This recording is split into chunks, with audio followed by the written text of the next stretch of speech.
ఇవాళ మేము ఇచ్చిన పేరు లేకుండా పోయింది. వాడు ఇంత రేషన్ కార్డు ఇస్తే దానికి ఇంత చెప్పుకోవట్టే. మనం ఇవ్వలేదా? ఎన్నో రేషన్ కార్డులు ఇచ్చినాం. 4 కిలోల బియ్యం ఉంటే 6 కిలోల బియ్యం చేసినాం. కానీ మనం చెప్పుకోలే. మనం ఏమైందంటే మనం చెప్పుకోలే. 57 ఏళ్ళకి పెన్షన్ ఇచ్చినాం మనం. కేసీఆర్ గారు వచ్చినాడు ఈ రాష్ట్రంలో 22 లక్షల పెన్షన్లు ఉండే. ఓన్లీ 22 లక్షలు. మనం దిగిపోయేటప్పుడు ఎన్ని ఉన్నాయి తెలుసా? 41 లక్ష పెన్షన్లు అయినాయి. అంటే డబుల్ అయినాయి మనం ఇచ్చిన పెన్షన్. 200 ఉంటే 2000 చేసినాం. 22 లక్షల పెన్షన్లను 41 లక్షల పెన్షన్లు చేసినాం. కానీ మనం చెప్పుకున్నామా, పంచినామా? కేసీఆర్ గారు బీడీలు చేసే వాళ్ళకి ఇచ్చిండు, చేనేత కార్మికులకు ఇచ్చిండు, గీత కార్మికులకు ఇచ్చిండు, 57 ఏళ్లకే పెన్షన్ ఇచ్చిండు, వికలాంగులకు పెంచిండు, ఎయిడ్స్ పేషెంట్లకు ఇచ్చిండు, డయాలసిస్ పేషెంట్లకు ఇచ్చిండు. ఇచ్చుకుంటూ పోయినాం కానీ చెప్పుకుంటూ పోలే మనం. ఇచ్చుకుంటూ పోయినాం కానీ చెప్పుకుంటూ పోలే మనం. వీళ్ళు కాంగ్రెస్ వచ్చినాక ఏమైంది తెలుసా? 42 లక్షలున్న పెన్షన్లు ఇవాళ 2 లక్షలు కోసి పారేశారు. 2 లక్షల పెన్షన్లు కారణాలు లేవు, ఏదో కారణం చెప్పి కటింగ్ పెట్టారు. కొత్తగా ఒక్క పెన్షన్ ఇవ్వలే. కాంగ్రెస్ వచ్చినాక కొత్తగా ఒక్క పెన్షన్ కూడా ఇవ్వలే. కానీ 2 లక్షల పెన్షన్లు కోత పెట్టారు. కోతలు పెట్టింది తప్ప కొత్తగా ఇవ్వలే. మనమేమో 20 లక్షల పెన్షన్లు ఇచ్చినాం, 200 ఉంటే 2000 చేసినాం. కానీ మనం చెప్పుకోవడంలో వెనుకబడ్డాం. అందుకే ఇవన్నీ కూడా మనం మళ్ళీ గుర్తు చేయాలి. మీకు తెలియని కావు, అన్నీ మీకు తెలిసే. కానీ మీకు గుర్తు చేస్తే రేపు ప్రజల్లో మీరు చర్చ పెట్టాలి, ప్రజల్లోకి మనం తీసుకుపోవాలి. ఏదో ప్రతి అవ్వకు తాతకు చెప్పాలి మనం. కాంగ్రెస్ వచ్చి 31 నెలలైంది. అంటే ప్రతి అవ్వకు తాతకు రేవంత్ రెడ్డి 62,000 రూపాయలు బాకీ పడ్డాడు బిడ్డ. ఇవాళ 62,000 ఇచ్చినాకనే కాంగ్రెస్ వాడు మాట్లాడాలని అవ్వ తాతలను, పెన్షన్దారులను మనం ఎడ్యుకేట్ చేయాల్సినటువంటి అవసరం ఉంది. అట్లే మా అక్క చెల్లెలు మహాలక్ష్మి 2,500 అన్నాడు. ప్రతి చెల్లెకు అక్కకు 75,000 రూపాయలు రేవంత్ రెడ్డి బాకీ పడ్డాడు. దాని సంగతి ఏందో చెప్పమని మనం మహిళల్లో చైతన్యం తీసుకురావాల్సిన అవసరం ఉంది. ఇదే చర్చ పెట్టాడు. పైసలు లేవంటాడు.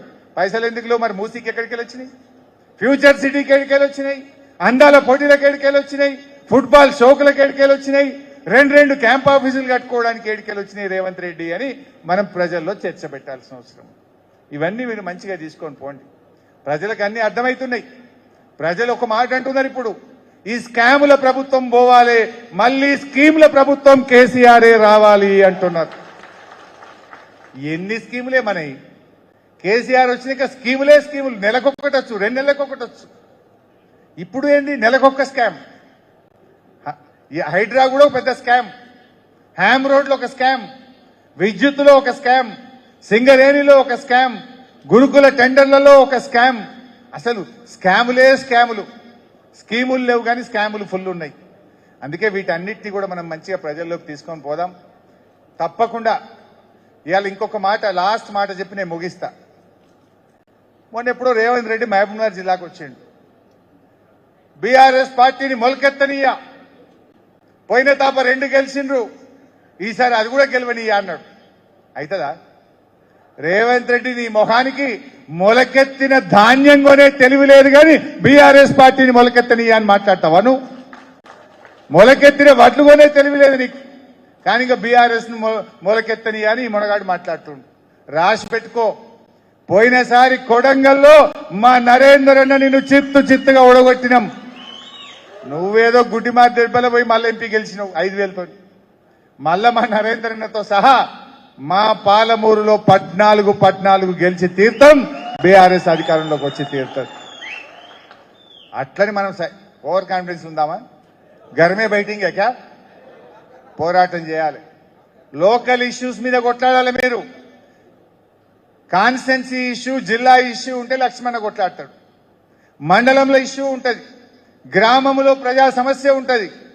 గ్రామంలో సమస్య ఉంటే బీఆర్ఎస్ పోరాడాలి, సోషల్ మీడియాలో పెట్టాలి.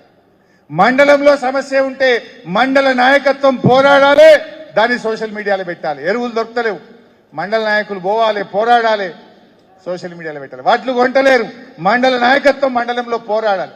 మంచినీళ్ళు వస్తలేవు, మండల నాయకత్వం పోరాడాలి. ప్రజల గొంతుకై బీఆర్ఎస్ కార్యకర్తలం కష్టపడి పనిచేద్దాం.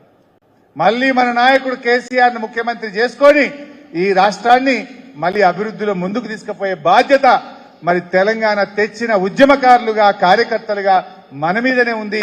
అందరం కలిసి ముందుకు పోదాం.